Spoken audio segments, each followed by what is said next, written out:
Puščanje zmajev je starodavna veščina, primerna za otroke vseh starosti, za meditativne in za razigrane, za spretne in štoraste, za znanstvenike, za inženirje, za vesele in žalostne. Priljubljena igra ne bo nikoli izumrla, čeprav je stara že več kot 2500 let. Danes je spuščanje zmajev posebno doživetje in sproščeno druženje na svežem zraku. Slovenski zmajarji društva Kap Jasa so letos v Zajčji Dobravi organizirali drugi festival zmajev.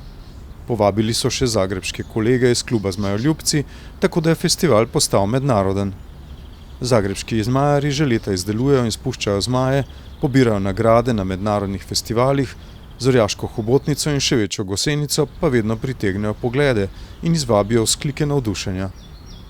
Ali kot pravijo pri Kap Jasa, ko se zmaj dvigne v zrak, pa naj ste ga naredili sami, si ga izposodili ali kupili, takrat srce zaigra. Kako je šele lepo, ko se v zrak dvigne na stotine zmajev, potrebna sta le veter in dobra volja.